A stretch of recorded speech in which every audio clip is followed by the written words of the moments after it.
All right, so I'm making a really quick video. This is just to get the word out, and there's been a couple reviews before these were released. I think they started releasing them on the first, if I remember right.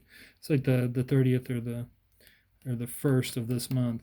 So I have a copy here, just a hardback, because for me it's going to be the notes that are most important. Translation is great, don't get me wrong.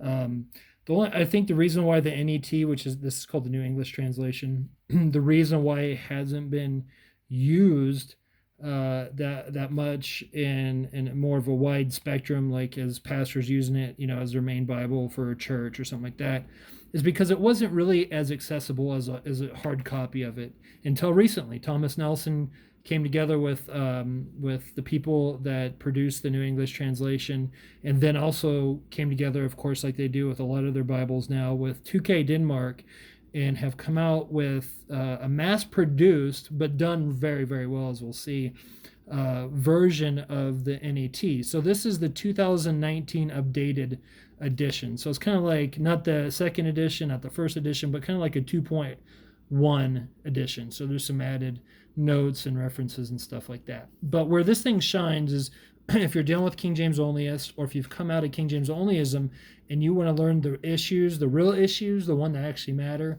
this will have all the notes in there. The notes in here, for the most part, for the overwhelmingly vast amount of notes in here, are not doctrinal notes. They're going to be manuscript notes. So where it really shines, I'm going to be quick. This ain't really a review. It's just kind of letting you guys know it's out there. This is a hardback. I'll say that before I get into the notes. You can get it in a really nice genuine leather from Thomas Nelson on Christian Book Distributors. I think it's like $66, and I think it's like a calfskin leather or cowhide or something like that. Anyways, where this Bible really shines are these notes that are all around the text. What these notes are dealing with manuscript evidence and why the text that we have in the newer translations is the way it is. Of course, the first thing that will happen to you when you come out of King James onlyism is, what about all those verses the new translations have taken out?